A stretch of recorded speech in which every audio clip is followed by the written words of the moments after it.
There was a break late today in the stalemate over extending the payroll tax cut. House Republican leaders agreed to call a new vote on a stopgap 2-month extension that had already passed the Senate. Until now, the House had been insisting on a full 1-year bill. But they reversed course after a public statement by Senate Republican leader Mitch McConnell.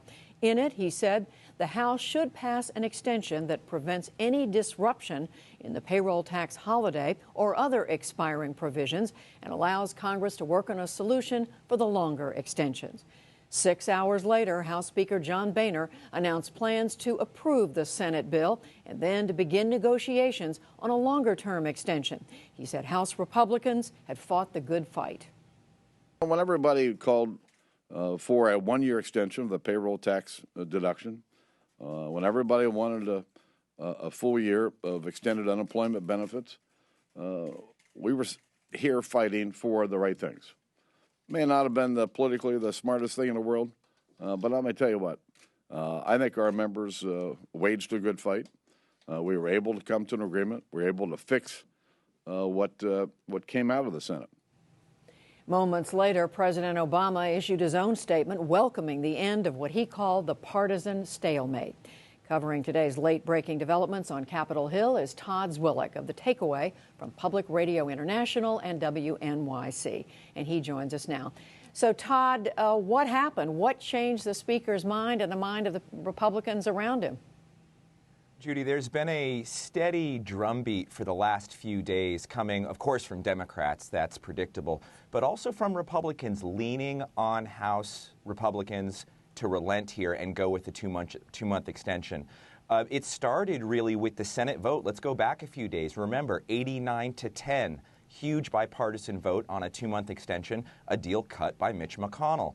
House Republicans didn't want to go for it. After that, several individual Republican senators saying, hey, House, take it. After that, the Wall Street Journal editorial board in an editorial yesterday, a friend to Republicans, frankly, the Wall Street Journal, saying this is turning into an embarrassing political situation for Republicans. Hey, House Republicans, take the deal. They still didn't. And then finally today, as you said, Judy, Republican leader Mitch McConnell, who had already sent a very strong message with that 89-10 vote, said it in words, said it explicitly, take the deal.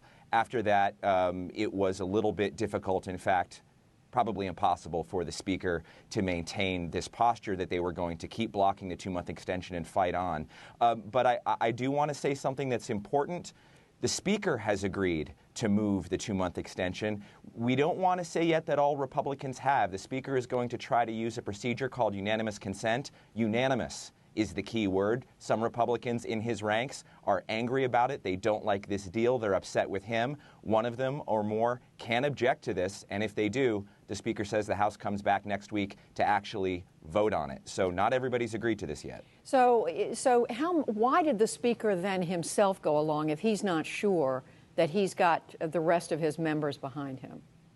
Well, he's sure that he'll be able to pass this with a lot of Democrats and a handful of Republicans if he needs to. There's really not much danger of this not passing. The question is, does he get it through in a way that keeps him politically viable? That's really the concern. The Speaker is in charge. He's the Speaker of the House, and he's the leader of his conference, of the Republicans. He's in charge of cutting deals with the opposition. He's in charge of cutting deals with the President and with Harry Reid. That's what he's done here. It's up to the Speaker to determine when the political moment is right to take a deal that's difficult, that he may not like, or to fight. All the reporting from after that 89-10 Senate vote was that John Boehner actually thought it was the best deal they were going to get, and he faced a revolt among conservative, some Tea Party members, conservative members in his own conference, and had to fight on. That fight is now over.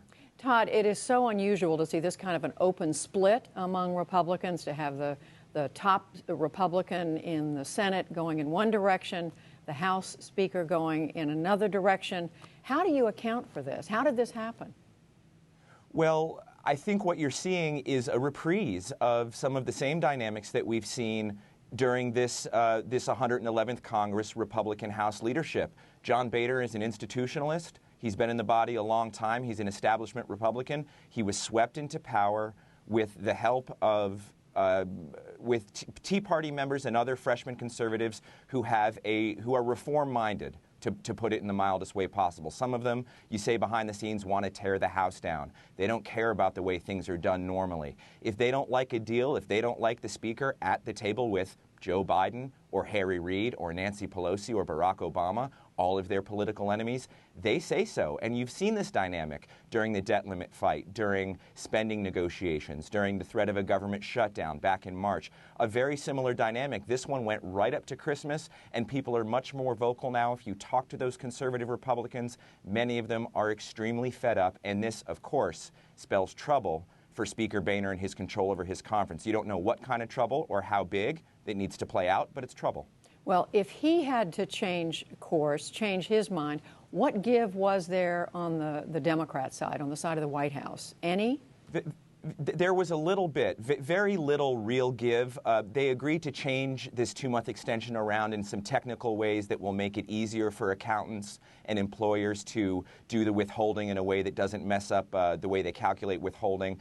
Remember, on this 2-month extension, they are forcing a decision on the Keystone XL oil sands pipeline in 60 days. The President and the State Department had already put off that decision for environmental concerns, but also, let's face it, a politically difficult decision for the White House to meet. Environmentalists on his left saying, we don't want this thing and we won't come out for you if you approve this, Mr. President. What's in this deal is that they now have to make a decision in the next 60 days. The Obama administration says, well, that decision will be the same regardless, but they have to get headlines about it again. It will come back and Republicans will capitalize on it. The Democrats got something important here with this 2-month extension, Judy. The State of the Union address is on January 24th, on Tuesday. And Republicans are afraid, and rightfully so, that the president will be out in front of the country, out in front of the House joint session during prime time, wagging his finger at Republican members for being obstructionist and further isolating the American middle-of-the-ground voter from Tea Party conservative movement. And just in a couple of words, Todd Zwillich, what are the prospects for this 1-year extension that they're going to take up again in the new year? Well, everybody wants it. Everybody says they want it. Everybody has agreed to appoint a conference committee to negotiate it. I would not have very high hopes for that conference committee producing a result. The sides are far apart. This will probably be worked out again between leaders. We might be back here having a similar conversation in 2 months, Judy. That would be shocking. Todd Zwillich. Wouldn't it? Todd Zwillich of The Takeaway. Thanks very much. My pleasure.